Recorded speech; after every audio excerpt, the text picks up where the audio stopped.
Salut à tous, j'ai pas du tout l'habitude de parler facecam, donc ça va être un peu bizarre, mais c'est pas grave. Le ridicule ne tue pas, voilà.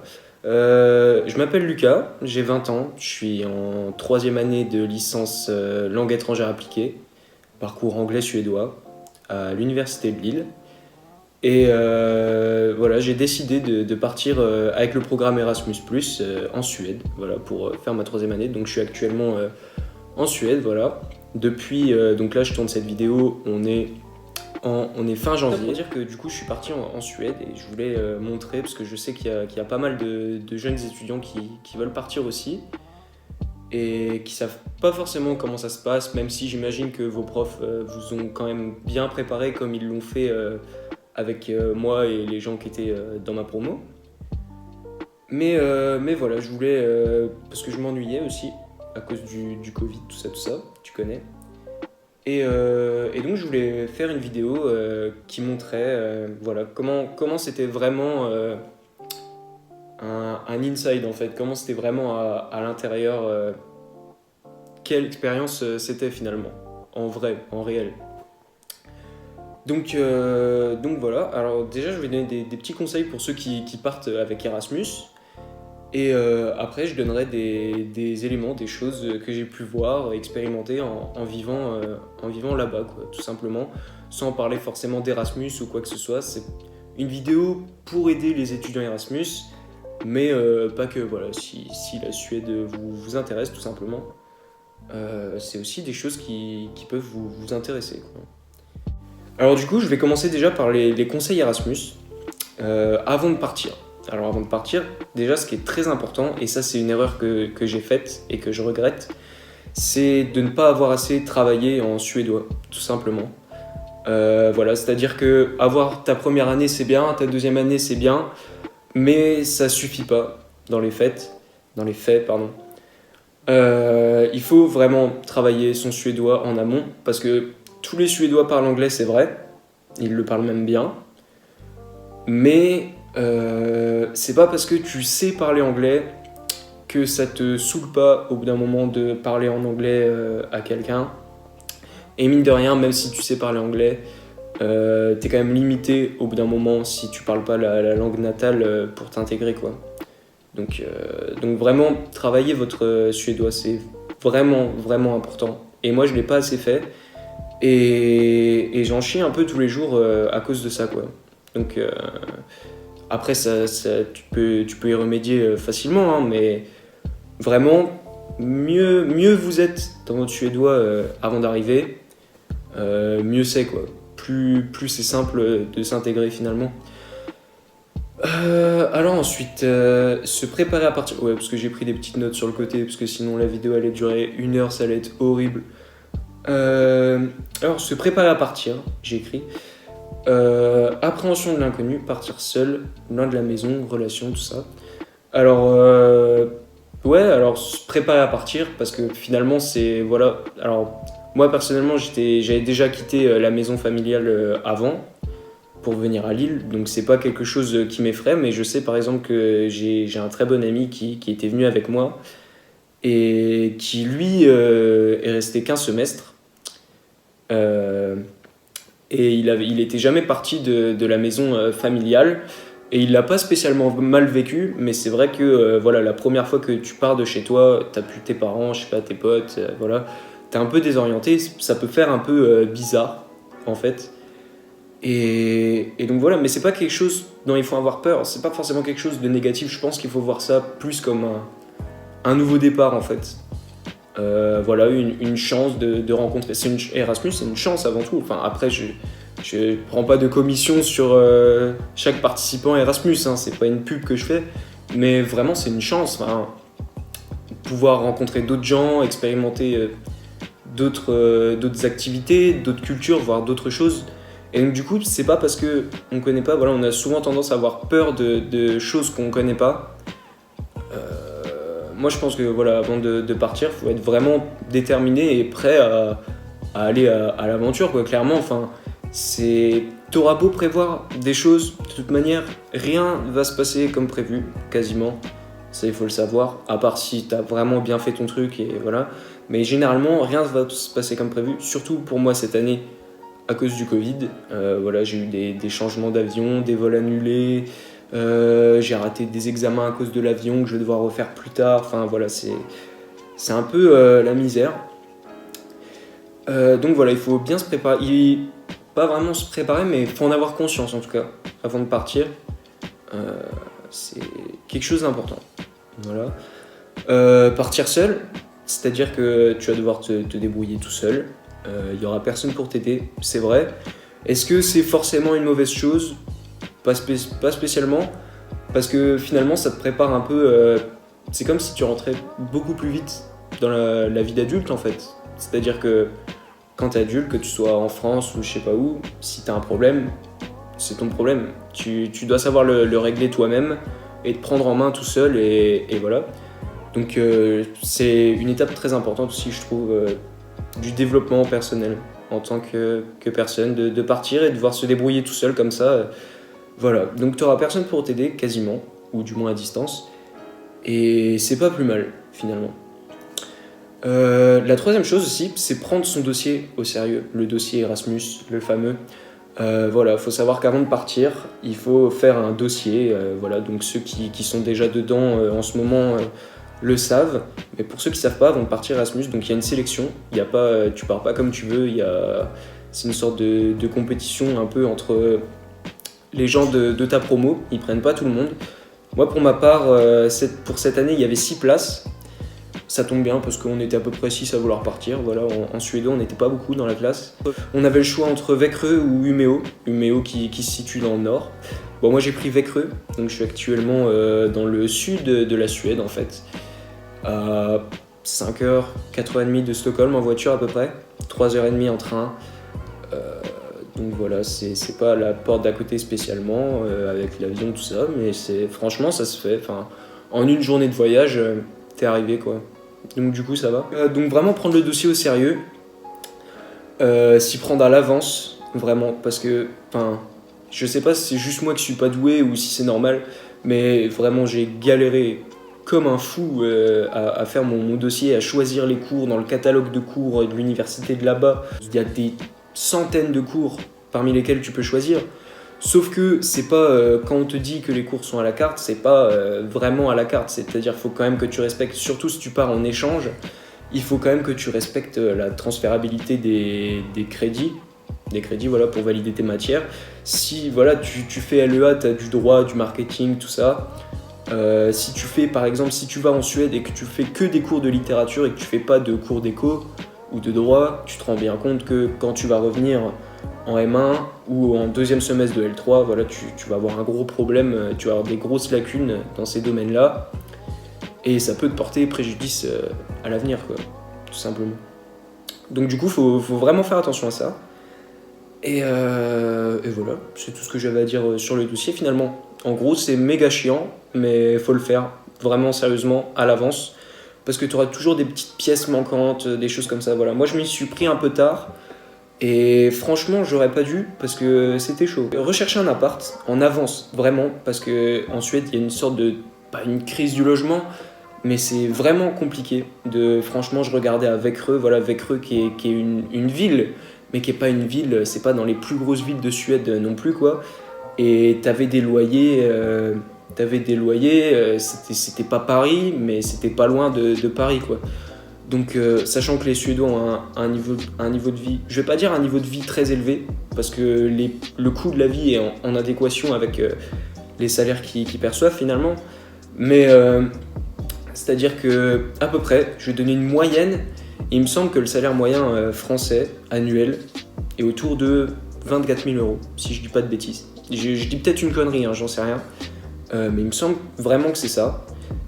Et voilà, en Suède, c'est le double. Le double, ça veut pas dire qu'ils sont 2 fois plus riches. Ça veut surtout dire que à peu près tout coûte 2 fois plus cher. Pas 2 fois plus cher, je dirais 1,5 fois plus cher. Voilà, à peu près tout coûte 1,5 fois plus cher en fait. Donc il faut aussi économiser, voilà, avant de partir. Alors oui, les bourses Erasmus, tout ça. Les bourses Erasmus, vous allez les recevoir quasiment une fois que vous serez rentré, si vous partez un semestre, ou même un an. Voilà, moi je les ai toujours pas reçus. On est en janvier et je suis arrivé le 26 août. Donc vraiment, ça va arriver, mais comptez pas là-dessus pour vivre pendant que vous êtes sur place, voilà. À part si vous faites votre dossier très vite, mais généralement, même le temps de traitement du dossier, ça prend à peu près un mois. Donc, après, c'est pas des choses que je dis, c'est pas pour vous faire peur ou quoi que ce soit, parce que si je l'ai fait, clairement, tout le monde peut le faire. Mais c'est des choses, il faut être au courant. Et voilà, je trouve ça intéressant de donner le point de vue d'un étudiant lambda qui a voulu faire ça. Et voilà, je trouve que c'est intéressant d'avoir un point de vue étudiant et pas un point de vue de prof qui est tout aussi valable, mais qui n'est pas forcément le même il n'y a pas les faits, quoi. Donc ouais, il faut rechercher un appart en avance. Il y a des sites qui sont faits exprès pour ça. Mais personnellement, alors je m'étais inscrit sur un site comme ça, des sites en fait qui répertorient les gens en fait, et t'es dans une liste d'attente, voilà, pour avoir un logement. Surtout que cette année on avait plus de place, puisqu'à cause du Covid, en fait c'était aux universités d'accueil de choisir qui aurait le droit, enfin, s'ils pouvaient accueillir des étudiants internationaux ou pas. Et il se trouve qu'il n'y a que les Européens qui ont eu le droit de venir en fait, donc les Asiatiques, les Africains, les Américains n'ont pas eu le droit de venir, ce qui fait qu'il y avait beaucoup plus de logements disponibles pour nous. Alors moi j'en ai pas bénéficié, parce que sur les listes d'attente, vous voyez, il y a tout un tas de critères pris en compte, et voilà, j'étais pas forcément au top de ces critères-là. Donc moi ce que je vous conseille, c'est de passer plutôt par... Il y a plein de groupes sur Facebook, de groupes d'annonces d'appart, il y a des milliers de membres. Et en fait, un truc qui est vraiment en vogue en Suède depuis un petit bout de temps, sont les locations de seconde main, en fait, sous-louer son appart. Alors faites attention avec ça, de ne pas tomber dans des trucs bizarres. En fait, moi j'ai tout simplement posté une annonce sur Facebook, voilà. Donc en plus c'est Facebook, donc t'as ta photo de profil, les gens voient un peu qui tu es.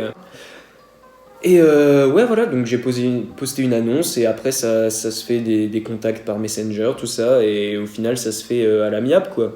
Prenez-vous-y à l'avance pour rechercher vos appartements, c'est vraiment important.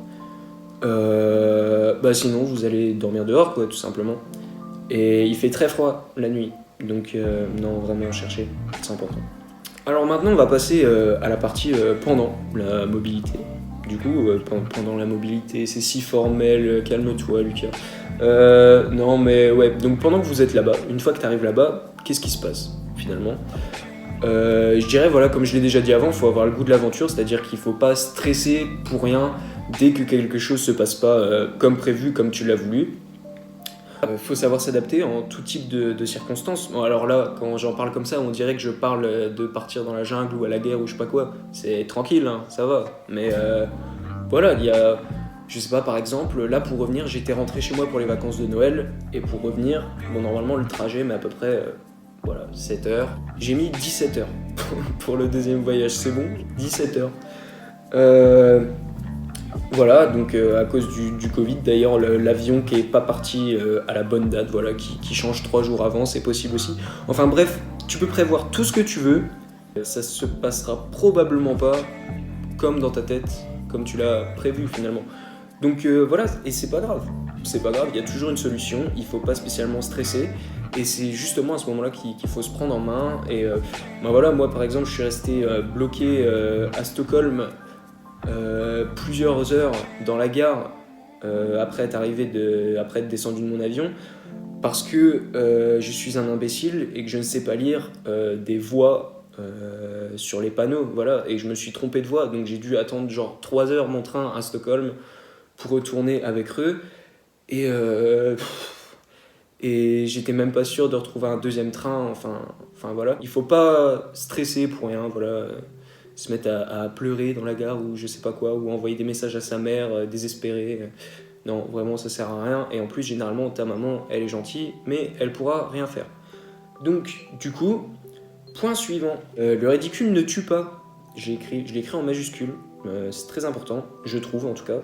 Après encore une fois, c'est que l'Erasmus vu sous mon prisme à moi. Donc c'est pas forcément quelque chose qui va être partagé par tout le monde. Mais voilà, moi en tout cas c'est ce que j'en pense. Tout ce qui le ridicule ne tue pas et tout ce qui ne te tue pas te rend plus fort. Donc clairement voilà, c'est une phrase bateau, mais c'est pour dire en fait n'aie pas peur d'aller vers les gens. Parce que c'est pas à eux de venir vers toi finalement, parce que eux ils sont chez eux, c'est toi qui viens leur rendre visite. Donc ils vont venir te parler parce que voilà, parce que c'est pas des sauvages, t'es nouveau, voilà. Mais c'est à toi d'essayer vraiment de tisser des liens en fait, de maintenir un contact, parce que sinon tu vas très vite te sentir seul en fait. Vraiment essayer de tisser des liens voilà, avec des gens, trouver des vecteurs d'intégration, je sais pas, via une passion, via des activités que tu peux faire en groupe. Bon, moi j'ai que des cours en ligne, mais l'année prochaine vous aurez probablement la chance d'aller en cours dans une vraie classe à l'université. Déjà aller en cours en vrai, hein. Mais vraiment, au-delà de ça, c'est une chance de pouvoir tisser des liens grâce à ça. Bon, moi, je fais du sport, donc du coup, j'ai la chance d'avoir trouvé un club de sport. Voilà, je fais du ping-pong. Donc j'ai la chance d'avoir pu trouver un vecteur d'intégration grâce à ça, parce que du coup, j'ai pu parler à des gens et voilà, on partage déjà la même passion, donc on a déjà un sujet de conversation sur lequel on peut parler, donc c'est tout de suite plus simple. Mais ça peut aller pour tout type de passion, quoi. Il suffit de... Enfin, tu te fais des potes, quoi. C'est tout simplement, hein. Les gens ne mordent pas. Et même si t'es timide, il faut vraiment essayer d'aller voir des gens. Et essaye aussi de parler suédois, vraiment. Ça aussi, c'est quelque chose que j'ai pas assez fait. Voilà, moi, la plupart du temps, je parle en anglais, en fait. Et vraiment, il faut vraiment essayer de parler en suédois, quoi. Parce que même s'ils parlent anglais, ils vont en avoir marre au bout d'un moment. Et c'est tout à fait normal. Les gens auront moins tendance à venir te parler spontanément s'ils doivent réfléchir à ce qu'ils vont te dire 5 minutes avant de venir te parler parce que c'est pas leur langue. C'est pas parce que t'es bon que ça te demande moins d'efforts finalement. Donc faut vraiment essayer de leur parler en suédois et ça va sûrement leur faire plaisir en plus que tu t'intéresses à leur langue. Donc moi voilà, je sais que y a mes amis de Suède qui regardent sûrement actuellement et je suis désolé de pas assez parler suédois. C'est juste que je suis d'une timidité maladive quand il faut parler suédois. C'est quelque chose que j'avais mûri un petit peu et je sais pas si c'est vrai, c'est juste ma perception des choses. Je voulais parler d'un truc que j'ai appelé le paradoxe de l'étranger. Voilà, il y a sûrement un nom mieux, mais bref. Tu vas arriver en Suède et voilà, si t'arrives, moi par exemple, je suis arrivé à mon club de sport, je me suis très bien fait accueillir, voilà, les gens sont venus me parler, voilà, tout s'est bien passé. Et finalement, pour tisser des liens dans le temps et pour que ça dure et pour pas se sentir seul, il faut pas uniquement se reposer sur cet acquis-là de je suis nouveau, je suis étranger, j'intrigue les gens, ils vont venir me parler. Alors oui, ça va fonctionner quelques semaines, mais au bout d'un moment, ta différence, voilà, enfin, t'intrigues plus les gens parce que t'es différent, mais les gens ils le savent finalement. Et du coup, de par ça, à cause de ça, t'es plus différent en fait. Et donc du coup les gens viennent moins facilement, enfin ils ont entre guillemets plus rien à apprendre de toi, tu vois. Donc du coup ils vont venir te parler moins spontanément et c'est pour ça vraiment qu'il faut essayer d'aller vers les gens et de s'ouvrir aux gens. Alors attention, ça veut pas dire les harceler, hein, parce que t'as ta vie, ils ont la leur, donc il faut vraiment faire attention il faut essayer d'aller vers les gens tout en respectant leur espace personnel en fait. Et mais c'est dit comme ça paraît compliqué, hein, mais c'est assez simple hein, finalement, c'est comme en France. Hein. Alors voilà, du coup la partie Erasmus est pour ainsi dire terminée. Enfin, terminée pas vraiment, parce que ce que je vais vous dire là peut bien sûr vous servir. Petit disclaimer, voilà, je vais vous parler des choses que j'ai pu voir pendant mon séjour. D'ailleurs, c'est pas terminé, on est en janvier, je pars fin juin, début juillet, pardon. Donc c'est pas du tout terminé et j'espère encore découvrir beaucoup de choses parce que c'est très intéressant. Petit disclaimer, c'est ce que je vais vous dire, c'est des choses que moi j'ai vécues en tant que Lucas, étudiant français, voilà, 20 ans. C'est sans prétention, quand vous allez partir, vous n'allez pas forcément voir les choses de la même façon et c'est tant mieux finalement parce que ça veut dire quelque part que je me suis approprié mon expérience et que vous vous êtes approprié la vôtre. Donc finalement c'est peut-être mieux comme ça. Je voudrais enchaîner sur un truc que j'ai appelé le paradoxe de la Suède. Enfin, que j'ai appelé, c'est pas moi qui l'ai créé, hein, donc c'est pas du tout moi qui l'ai appelé en fait. Et quelque chose que je qualifierais, la Suède c'est un pays que je qualifierais, il y a un individualisme collectif en fait. Alors qu'est-ce que c'est ? L'individualisme collectif, c'est-à-dire que c'est très mal vu de se démarquer. Voilà, il faut plutôt se mettre dans le moule, se fondre dans la masse, pas dans le sens péjoratif du terme, mais voilà, agir pour le bien commun, voilà, le sens du devoir général, c'est quelque chose de très prononcé là-bas. Et voilà, se démarquer, voilà. En France, tu verras souvent voilà, des jeunes, je sais pas, courir, crier dans la rue. Je dis pas forcément que c'est une mauvaise chose, voilà, c'est juste, c'est comme ça. Et voilà. Et encore une fois, toutes les choses que je vais dire sur les Suédois, voilà, il faut bien sûr comprendre qu'en Suède, il y a 10 millions de personnes, à peu près. Chacun est différent. Voilà, je veux pas du tout tomber dans le cliché ou quoi que ce soit. Il y a des choses que je vais dire qui vont pas du tout s'appliquer aux gens que vous allez rencontrer, se fondre dans la masse, voilà, agir pour le bien commun, etc.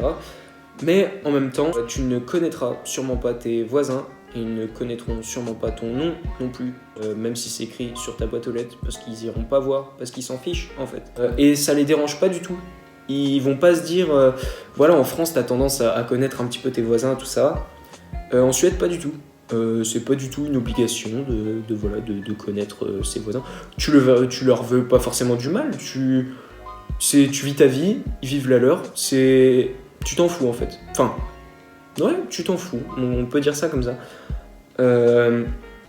Donc du coup, c'est pour ça que je dirais que c'est un peu... Il n'y a pas de jugement en Suède en fait, parce qu'on dit souvent, ouais, les Suédois ils sont vachement ouverts d'esprit, il n'y a pas de jugement, on peut faire ce qu'on veut, entre guillemets bien sûr. Alors, oui et non, c'est pas qu'il n'y a pas de jugement, mais c'est plus de la nonchalance que de la validation, tu vois, c'est différent. Donc voilà, il n'y a pas de différence. Voilà, généralement, ils aiment pas faire des différences entre les gens, mais c'est pas pour autant qu'ils renient qui tu es en tant que personne. Voilà. Tout le monde, c'est très collectif. Donc déjà ça c'est très très bien pour s'intégrer déjà, parce que dans un mode de vie comme ça, si je puis dire, tu pourras t'intégrer beaucoup plus facilement que si c'était un pays où on scrute tes moindres faits et gestes, et c'est super chiant finalement. Donc il n'y a pas de différence, mais il y a quand même une prise en compte voilà, des qualités de chacun et des états d'âme. Il y a quand même une prise en compte de toi en tant que personne. Donc ça c'est quelque chose que j'apprécie. Quelque chose de très très simple qui m'a marqué quand je suis arrivé là-bas, y a pas de masque en fait. Genre vraiment, en France, partout il y a des masques, voilà, tu mets, donc je sais pas quand vous allez voir ça, mais voilà, moi en tout cas quand j'étais en France avant, voilà, il y avait des masques, t'avais des amendes si tu les mettais pas, enfin je pense que je vous apprends rien. Et en Suède, je précise aussi quand même, parce que pour ceux qui me regardent qui sont pas français, ils connaissent pas spécialement la situation en France. Alors que voilà, en Suède, je suis arrivé et zéro masque, en fait. Parce que c'est pas qu'ils font rien, c'est des recommandations, en fait. C'est pas des lois. C'est encore ce truc un peu d'individualisme collectif. T'es pas obligé, mais en vrai, pour le bien commun, c'est mieux si tu fais ça. Et du coup, en fait, je sais pas si c'est un mécanisme psychologique ou pas, mais tu donnes un peu une sorte de choix. Et du coup, il peut choisir entre ne pas le faire ou le faire. Mais vu qu'il choisit, il sera plus tenté de choisir de le faire. Tu vois, il sera plus tenté de suivre ses recommandations. Et ce, juste parce que on lui a donné le choix, et parce que surtout, il a cette culture du bien commun et du devoir général, quoi, qu'on n'a pas spécialement en France. Qu'un Français, tu lui donnes le choix entre le faire ou ne pas le faire, il va juste ne pas le faire, il peut le faire, mais il va juste ne pas le faire s'il n'a pas envie de le faire, tu vois. Alors que le Suédois va quand même se sentir contraint, alors qu'il n'y a pas de contrainte finalement. Donc, après je vais pas m'étendre sur le sujet, mais quelque part on peut dire qu'il y a peut-être une forme de pression de la société finalement. T'es pas obligé de faire des trucs Mais tu les fais quand même. Parce que voilà, il faut le faire et voilà, c'est mieux si tu le fais. Donc ça c'était un point voilà, que je voulais aborder. Des panneaux dans les files d'attente et tout. Alors je sais pas comment ça se passe en France, mais je suis revenu un mois et les gens respectaient pas trop les stickers dans les files d'attente là pour la distanciation. Alors qu'en Suède vraiment tout le monde respecte, encore une fois grâce ou à cause ou voilà je ne sais pas. Mais en tout cas avec via ce concept de devoir moral collectif. Voilà. Alors après, encore une fois, c'est pas tous les Suédois comme ça, bien sûr. Mais voilà, c'est une culture différente, tout simplement. Maintenant, la politesse, ce que je vais vous parler, la vision de la politesse en Suède, elle est bien différente de chez nous.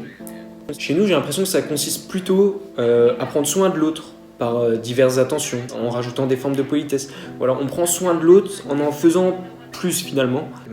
Alors qu'en Suède, c'est quasiment l'opposé en fait. Du moins avec les gens qu'on ne connaît pas. La politesse, elle passe ici plutôt par le fait de ne pas rendre sa présence contraignante pour autrui en fait.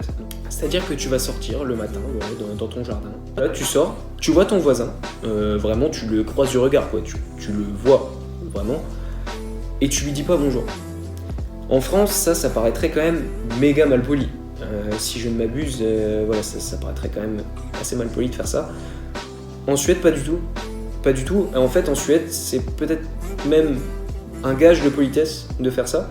Parce qu'en fait, ils partent du principe que t'as pas envie de déranger la personne qui a peut-être pas envie d'avoir une conversation avec toi, en fait. Parce qu'en fait, ils vont pas juste dire bonjour. Ils vont dire bonjour, ça va. Tu sais, il y a toujours un petit chit-chat comme ça quand tu dis bonjour à quelqu'un. Et ils se disent, bah peut-être que mon voisin, il est en train de tailler sa haie tranquillement, il a pas envie que je vienne l'emmerder à lui demander comment il va, voilà. Donc tu peux dire bonjour, hein, évidemment, les gens, généralement les gens ne sont pas idiots, ils savent que t'es étranger, donc si tu fais des trucs un peu bizarres des fois, ils vont pas du tout en tenir compte, donc du coup c'est pas grave. Et moi d'ailleurs, quand je rentre dans la salle de sport, je continue à dire bonjour à tout le monde. Et ça me choque pas. Enfin, au début, ça m'a fait un peu bizarre de croiser le regard des gens et qu'ils me disent pas bonjour. Et en fait, j'ai fini par comprendre que c'était normal et que c'était pas forcément mal poli. Donc, ça m'a jamais vraiment dérangé. Enfin, au début, ça m'a fait bizarre, mais ça m'a jamais vraiment dérangé. C'est quelque chose que je savais pas. Et voilà. Par contre, on se dit pas tout le temps bonjour, mais on se dit toujours au revoir. Je n'ai pas compris pourquoi. Si vous avez une réponse à ma question, mes amis suédois, s'il vous plaît, éclairez ma lanterne, parce que vraiment, je ne comprends pas. C'est pas forcément péjoratif, hein, ce que je dis, c'est pas des choses négatives, c'est des constats, voilà. Pour en terminer avec la politesse, du coup, par politesse, du coup, encore, le suédois, il cherchera plutôt, il aura plutôt tendance à vouloir éviter les conflits, en fait. Mais ça veut pas dire que c'est un mytho ou qu'il est pas franc, ou je sais pas, justement, c'est aussi paradoxal, parce que il aime pas les conflits, mais il est plutôt très franc finalement en fait. Admettons, t'as acheté un t-shirt, voilà. Ton t-shirt, il a un style bien particulier, tu vois. Toi, tu kiffes, mais tu sens bien que les gens autour de toi, ils sont pas prêts à ça. Le Suédois, il va jamais te dire que ton t-shirt est dégueulasse. Parce que, admettons que ton t-shirt finalement soit dégueulasse. Il va pas te le dire, jusqu'à temps que tu lui demandes en fait. Donc du coup, si tu veux simplement pas entendre la vérité, bah lui demande pas son avis, du coup, parce que ça risque de te blesser. Alors qu'en France, on va plutôt dire c'est pas mon style, moi je mettrais pas ça, mais toi ça te va plutôt bien, machin. En Suède, on va te dire mec c'est moche, t'as fait quoi là? Voilà, on va vraiment te dire mais mec, enfin oui ok, tu peux mettre ton t-shirt, mais il est pas beau quoi. Tu me demandes, je te réponds. Donc voilà, c'est pas vraiment comme les peuples méditerranéens où vraiment on peut s'engueuler, voilà, se mettre se faire une grosse engueulade et après se réconcilier et voilà, ça va mieux quoi. En France, c'est un peu comme ça aussi. Là-bas, ça c'est un truc que je trouve un peu dommage. Après, moi j'ai jamais été en situation de conflit ici pour le moment, donc je sais pas vraiment. mais j'ai l'impression que les gens ont plus de mal à dire les choses. C'est pas du manque de franchise, c'est juste qu'ils ont la flemme en fait. Genre, ils voient pas l'intérêt de faire des conflits, voilà. Juste ils disent rien, ils laissent couler, quoi. Alors se plaindre, en France, on adore se plaindre pour tout et pour rien. Moi le premier. Elle va pas ici, en fait. Vraiment pas. Donc si on te demande si ça va, à la limite tu peux dire que t'es fatigué, mais vraiment tu vas bien en fait. Genre ça va, t'enlèves le point d'interrogation. C'est pas une question en fait, c'est ça va, tu vas bien. Parce que à la limite, même si il te restait 6 secondes à vivre et que toute ta famille avait attrapé le cancer et que ta maison venait d'être engloutie par un brasier infernal, vraiment c'est pas leur problème en fait. C'est pas qu'ils s'en foutent. Ils vont toujours essayer de te faire cheer up en fait en mode c'est pas si grave, tu vois. Ils vont être là en mode ah ouais c'est chiant mais regarde tu peux faire ci, tu peux faire ça, la vie est pas si moche finalement. Alors c'est louable hein, comme intention, mais ça revient un peu à dire te plains pas, ça sert à rien quoi. Parce que eux, généralement ils se plaignent jamais, donc parce que ils trouvent ça inutile, je pense. Alors, la Suède et l'alcool. Alors, si vous ne le saviez pas, l'alcool est très très réglementé en Suède. C'est-à-dire que tu peux avoir de l'alcool, t'en trouves pas en grande surface, ni au paquet du coin. Non, ça marche pas comme ça là-bas. Ta bouteille, tu vas la chercher au Systembolaget. C'est un magasin géré par l'État. Déjà, c'est un peu plus cher, il me semble, mais tout est plus cher, donc tu remarqueras même pas. Et en fait, ouais, en grande surface, tu trouveras jamais quelque chose qui contient plus de 3% d'alcool en fait. Il me semble, après la Deuxième Guerre mondiale, qu'il y a eu un gros problème d'alcoolisme en Suède. Un peu comme partout ailleurs, même pendant la guerre en fait. Mais c'est juste que partout ailleurs, on a décidé de pas régler ce problème. et eux aussi. Donc du coup, ils ont arrêté de mettre l'alcool en vente libre. Et du coup, maintenant, c'est que dans ces magasins-là. Et c'est 20 ans pour l'alcool. Alors, moi, j'ai 20 ans, donc j'ai de la chance. Mais je pensais que c'était 18. Donc moi, je suis arrivé là-dedans. J'avais pas ma carte, tout ça. Hop, j'y vais pour acheter mes petites bières. Voilà. Et là, on me demande ma carte. J'avais laissé ma carte à la maison. Enfin, je veux dire, j'avais ma tête. Et je me suis dit, je fais pas 40 ans, mais je fais pas 16 ans non plus, quoi. Surtout avec ça, là. Et je me suis dit, 16 ans... Non, eh ben non, il n'y avait pas moyen. Il n'y avait pas moyen parce qu'en fait, du coup, c'est 20 ans. Alors, qu'est-ce qui leur dit que j'ai pas 18 ou 19 ans? Ça serait clairement possible. Donc, du coup, ça fonctionne pas. Et les clubs, c'est pareil, c'est 20 ans aussi. Et ouais, et les caissiers vont te demander à chaque fois, peu importe s'ils te connaissent ou pas, ils vont te demander à chaque fois ton ID, quoi, parce que c'est la règle. Et c'est comme ça que ça marche. Alors, ils ont des horaires particuliers, hein, ces systèmes. Donc il y en a un peu partout, hein, c'est toujours les mêmes, la même enseigne, voilà. C'est pas forcément une mauvaise chose d'avoir des magasins comme ça spécialisés, parce que du coup ils sont vraiment plus spécialisés et les gens qui travaillent dedans sont beaucoup plus à même de venir te conseiller. C'est pas du tout la honte d'aller dans un magasin comme ça en mode ouais c'est un putain d'ivrogne et tout, non pas du tout. Voilà, il y a beaucoup de gens qui y vont chaque jour. C'est des horaires un peu particulières. Le samedi, ça ferme à 15h, je crois. Et le dimanche, je sais même pas si c'est ouvert. Et en semaine, ça ferme à 19h. Voilà, ça fait une journée normale, mais le samedi, c'est 15h. Ne me demandez pas pourquoi. Le Suédois a pas le même rapport à l'alcool qu'en France. En France, on va avoir tendance à boire en moins grosse quantité, mais plus souvent, j'ai l'impression. Encore une fois, hein, que ce soit dans n'importe quel pays, tout le monde est différent. Alors que le Suédois, il va boire une fois par semaine. Généralement, ça va être le vendredi soir ou le samedi soir. Enfin, un jour où il travaille pas le lendemain. Mais il va pas boire. Il va boire. C'est là toute la différence. Il va pas boire. Il va boire. Vraiment. Il est pas là pour rigoler, lui. Lui, il a un soir dans la semaine. Il rentabilise. Il est pas là pour blaguer, apéro, je sais pas quoi. Non les gars. C'est à ce moment-là que tu peux enfreindre toutes les règles que j'ai citées au-dessus, parce que de toute manière, généralement, il va pas s'en souvenir. Donc c'est pas grave. Les Suédois, j'ai remarqué qu'ils aimaient beaucoup les bonbons. Enfin, les bonbons étaient beaucoup moins connotés enfants qu'en France en fait. Dans l'imaginaire collectif en France, les bonbons c'est pour les gosses quoi. Alors que en Suède, pas du tout en fait. Il y a même des bonbons j'allais dire fait exprès pour les vieux, non, mais des bonbons que beaucoup de personnes âgées apprécient et que les jeunes n'aiment pas. Donc c'est vraiment ouvert à tout type de marché en fait, de clientèle. Et dans chaque grande surface, généralement, t'as un grand mur rempli de bonbons en fait. En plus des autres rayons où t'as des paquets et tout, mais t'as un grand mur avec plein de boîtes, plein de bonbons, et tu te prends ton sachet et tu te fais ton mix et tu payes au kilo quoi. Donc je sais qu'en France ça existe, mais là ça m'a vraiment frappé parce que t'as vraiment beaucoup de choix. Et c'est vraiment dans chaque magasin de grande surface quoi. Et d'ailleurs en parlant de grande surface, ils ont pas des grandes surfaces comme nos géants casinos ou nos grands carrefours hyper méga U, je sais pas quoi. Il y en a un peu partout, mais ils sont plus petits. C'est un peu comme si t'avais des Carrefour Market, mais partout. Voilà. Donc en vrai c'est plutôt sympathique. Tu peux faire tes courses un peu comme tu veux.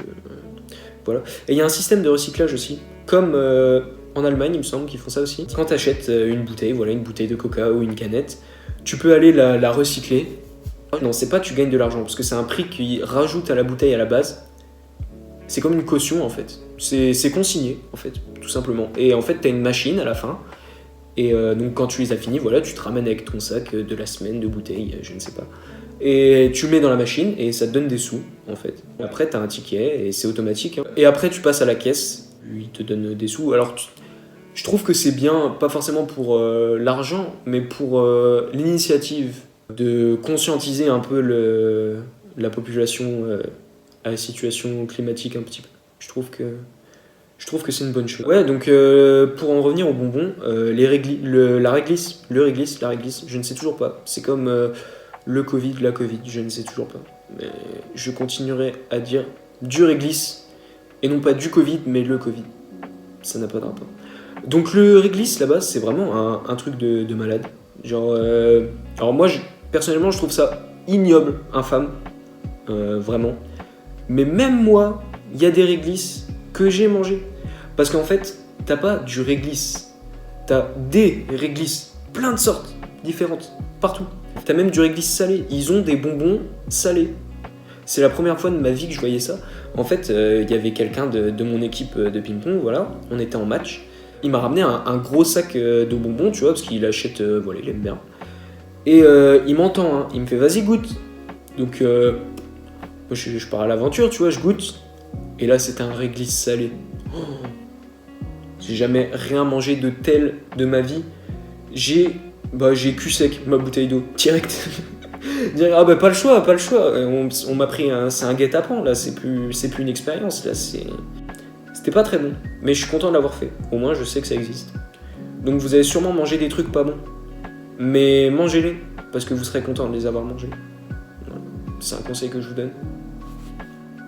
J'ai aussi vu que bah voilà, je suis arrivé fin août et même en août, septembre, voilà, même en Suède, il fait quand même beau. Il fait pas très chaud, mais il fait beau. Voilà, il y a du soleil. Bon après, il faut savoir que si vous venez avec Reux, ça les profs ils vous l'ont pas dit ça, mais avec Reux, c'est la ville la plus pluvieuse de Suède. Donc prenez des anoraks carrément, en masse. Je rigole pas. Il pleut de ouf. Mais mis à part cela, j'ai vu beaucoup de Suédois en t-shirt short. En t-shirt short, 10 degrés, t-shirt short. Genre qu'il fasse 30 degrés ou 10 degrés, du moment qu'il y a un rayon de soleil, le Suédois est dehors. Voilà, parce qu'il n'y a pas beaucoup de soleil, du coup ils profitent. Au début, je me foutais un peu de leur gueule, et après 4 mois, j'ai compris. J'ai compris ce que ça faisait de plus voir la lumière du soleil. Que, admettons, t'as le malheur de faire une soirée, voilà, tu te laisses un peu aller, tu te réveilles à 14h, t'as 1 heure de soleil, c'est tout. À partir de 15h, il fait nuit. Et quand je te dis il fait nuit, il fait nuit, vraiment. On va dire t'as de 8h à 15h, t'as du soleil, c'est tout. En hiver, seulement. Après en été, j'imagine que c'est la même avec le jour, et là par contre ça doit être sympa. Mais j'ai pas encore expérimenté du coup. Et donc du coup, ouais, le Suédois, il est en short t-shirt, quoi, par 10-15 degrés, parce qu'il est comme ça, lui. Il a la fraîche. Bah en fait, sinon, il est mécant, ses shorts et ses t-shirts. Genre à un moment donné, s'il les met pas en juillet et août, si c'est toutes ces fringues d'été, il les ponce pas en juillet et août, et il les mettra jamais, Et vraiment, c'est vraiment une Suédoise qui m'a dit ça, qui m'a dit si je mets pas une jupe maintenant, même s'il fait 15 degrés, je vais la mettre quand, ma jupe? Genre, moi aussi j'ai envie de mettre des jupes. Un gros sujet sur la Suède, c'est pourquoi le suédois moyen t'éclate en anglais. Et pourquoi c'est pas spécialement de ta faute, en fait. C'est juste que là-bas, tous les films à la télé, voilà, donc toi t'allumes TF1, t'as ta petite émission en français, tout ça c'est très bien. Bah, lui, son film de blockbuster américain, bah, il est vraiment en anglais, quoi. Il est sous-titré en suédois, mais il est en anglais. Il regarde tout en VO sous-titré, en fait, quasiment. Ce qui fait que du coup, dès le plus jeune âge, forcément, quand t'es habitué à entendre un langage, voilà, ça devient beaucoup plus simple à le parler. Et il me semble qu'ils mettent plus l'accès sur les langues à l'école. Bah, parce que tout simplement, quand tu habites en Suède, la langue, elle est parlée, parce que je veux dire, le suédois, voilà, malgré tout, il y a quand même l'intercompréhension des langues scandinaves. C'est-à-dire qu'un Suédois va galérer à comprendre un Danois parce qu'il parle un peu avec une patate chaude dans la gorge, mais à l'écrit, c'est quasiment la même chose. Et un Danois va comprendre un Suédois. Et c'est pareil avec la Norvège. Le finnois, qui est totalement une autre langue, ok, mais en Finlande, le suédois, c'est aussi une langue officielle, quoi, parce qu'il y a une minorité voilà, qui parle le suédois qui habite en Finlande. Ouais, donc c'est quand même parlé malgré tout, mais pas tant que ça non plus. Donc, sorti des pays nordiques, il n'y a personne, quoi. Donc du coup, à un moment, si tu veux t'ouvrir sur le monde extérieur, t'as pas trop le choix que de dire à ton peuple d'apprendre l'anglais, parce que sinon c'est chaud un petit peu. Et aussi beaucoup d'applications, ça je m'en suis rendu compte parce que quand j'ai eu mon nouveau téléphone, voilà, il y a 2 ans maintenant, je l'ai mis en suédois. À ma grande surprise, plusieurs applications que j'ai téléchargées, soit elles s'affichaient en suédois et c'était bien, soit souvent elles s'affichaient en anglais en fait, parce qu'elles n'existent pas en suédois. Les développeurs prennent pas la peine et ils vont pas développer l'appli en suédois, genre, ni en norvégien, ni en danois, parce que c'est pas des langues assez parlées entre guillemets pour ça. Ils pratiquent beaucoup l'anglais dans la vie quotidienne, et c'est pour ça qu'ils sont bien meilleurs que nous en anglais. Même un Suédois qui a pas fait d'études, généralement en France, le niveau d'anglais, il y a une corrélation entre le niveau d'anglais du français généralement et son niveau d'études, généralement, pas tout le temps. Et encore une fois, c'est que mon avis. Mais là-bas, non, en fait. En Suède, non, il n'y a pas de lien entre le niveau d'études et le niveau d'anglais de la personne. Enfin, un peu quand même, forcément. Mais quelqu'un qui n'a pas fait d'études vit quand même en permanence entouré de la langue de Shakespeare, quoi. Et du coup, ils sont obligés. C'est beaucoup plus simple, quoi, de parler anglais par la suite. Sinon aussi, je sais pas si vous le saviez, mais on tutoie tout le monde en Suède. Voilà, on vous voit que la famille royale. C'est même impoli de vous voyer quelqu'un d'autre que la famille royale. Et je ne pense pas que tu auras énormément l'occasion, malheureusement, de t'adresser à quelqu'un qui fait partie de la famille royale durant ton échange Erasmus, quoi. Mais plus sérieusement, c'est même assez mal vu de vous voyer les gens, parce que ça donne une volonté de se démarquer, et là-bas on se démarque pas en fait. Je sais pas si je l'ai déjà dit, je me perds un peu, mais voilà, en Suède, les gens, je trouve, respectent vraiment la timidité d'autrui. C'est-à-dire qu'en France, quelqu'un qui est timide, on va plutôt avoir tendance à lui dire « Allez, sois pas timide, t'inquiète, ça va bien se passer ». C'est gentil, hein, c'est pas quelque chose de méchant. Mais on va avoir tendance à vouloir qu'il soit plus timide en fait. Alors que en Suède, c'est vraiment vu comme un trait de caractère. Comme, je sais pas, il y a des gens, ils sont bavards. En Suède, il n'y en a pas beaucoup des bavards. Ou alors, j'en connais pas.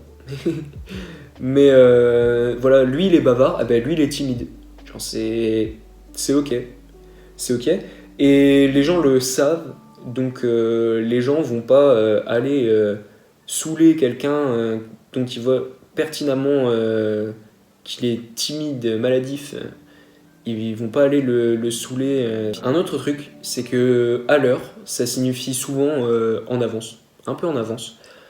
Voilà, moi à chaque fois que je vais à la salle de sport, alors en tant que bon français de base, j'ai un gros problème, ou alors c'est juste moi, je sais pas, j'arrive tout le temps en retard, partout, tout le temps, peu importe l'importance du rendez-vous, ce que je dois y faire, je suis en retard, tout le temps, des durées diverses et variées, hein, je vais pas épiloguer sur le sujet. Mais sauf que là-bas, ça se fait vraiment pas. Après, c'est pareil, ils le savent que je suis étranger. Voilà, j'arrive là-bas, j'arrive en retard. Ils me font une petite blague, mais ils m'en tiennent par rigueur parce qu'ils savent très bien que ben, chez moi, ça marche pas spécialement forcément comme ça. Et que nous, en France, j'ai l'impression qu'on n'accorde pas autant d'importance au fait d'être ponctuel que dans les autres pays, que dans certains autres pays comme l'Allemagne ou, voilà, ou les pays nordiques, où ils sont beaucoup plus stricts là-dessus. Eux, ils mangent plutôt le soir vers 17-18 heures, 17-18 heures, ouais. 18 heures, je dirais. Ce qui fait que tous les restaurants ferment plus tôt le soir. Et vraiment, sans parler de Covid, avant, il n'y avait pas... Maintenant, tout est fermé après 20 heures. Mais même sans parler de Covid, les restos, les derniers services étaient terminés. Enfin, à partir de 21h30, tu pouvais plus manger nulle part, quoi. Et ça, vraiment, ça m'a un peu ennuyé quand je suis arrivé. Parce que je me suis dit, putain, enfin... Moi, voilà, j'ai pas forcément d'horaire non plus, mais je suis plutôt en mode je mange tard plutôt que je mange tôt. Et donc, je suis là, il est 21h30. Bah, 21h30, pour moi, c'est clairement encore l'heure de manger, quoi. Et je veux me faire un petit resto, ou même aller me chercher un kebab ou je sais pas. Je peux pas parce que c'est fermé. Alors, t'as quand même des trucs qui sont ouverts, voilà, mais c'est des trucs en mode night shop, ouvert toute la nuit, voilà. Mais des vrais restos, vraiment, à partir de 21h30, tu peux plus te faire servir, quoi. C'est dommage. Après, c'est pareil. C'est un fonctionnement, voilà, c'est des choses qu'il faut accepter, des différences qu'il faut accepter. C'est voilà, ici, c'est pas comme là-bas, comme on dit. Et il faut faire avec. Et généralement, tu t'y fais. Et puis, bah, le jour d'après, si tu vas aller au resto, bah, tu vas 2 heures plus tôt, et puis tout va bien, quoi. Et voilà, pour finir, dernier point d'une longue liste. C'était long. Non, alors évidemment, la bise n'existe pas, bande de dégénérés sexuels que vous êtes. Ça va pas à la tête ou quoi? C'est malade, vous, hein? Non. Une accolade à l'américaine, à la limite. Mais bon, en général, on évite de se toucher, hein, même sans parler du Covid. T'as pas besoin de faire un contact physique, enfin, je veux dire, c'est bon, quoi. T'es en face de la personne, tu dis « Salut !» C'est bon. Il n'y a pas besoin de forcément de plus, quoi. N'essayez pas l'humour noir ou sarcastique, vraiment. En vrai, à chaque fois que j'ai essayé, j'ai bidé grave. Et ça, je savais pas que l'humour sarcastique était français, en fait. Soit je suis juste pas marrant. Ça, c'est possible aussi. Voilà, c'est tout ce que j'avais à dire, à peu près, je pense, sur la Suède. J'espère que j'ai pu aider des étudiants qui ont voulu partir, voilà, qui veulent partir, ou même des gens, voilà, qui apprécient ce pays et qui voulaient en savoir plus sur ce que c'était vraiment. Voilà, je voulais vraiment donner une vision intérieure sur ce que c'était de partir en Erasmus en 2020-21, voilà, 20 ans, partir étudier là-bas en Suède, du point de vue d'un étudiant français. Voilà, je voulais faire ça. Ça me fait plaisir si j'ai réussi à aider des gens et voilà, et même faire passer un bon moment. Voilà, si vous avez appris des choses ou des choses comme ça me fait plaisir. Et voilà, quoi, c'est tout. J'espère que la vidéo sera pas trop longue. J'espère que ça sera pas trop long et que je vais pas pondre un gros pavé de 30 minutes douloureux à écouter et à regarder. Je vais juste me poser et parler de ça avec les gens qui en avaient l'envie ou le besoin. Donc sur ce, je vous souhaite une bonne journée ou une bonne soirée ou n'importe tous les souhaits du monde. Je vous souhaite une vie formidable, fabuleuse. Je pouvais pas faire mieux comme intro.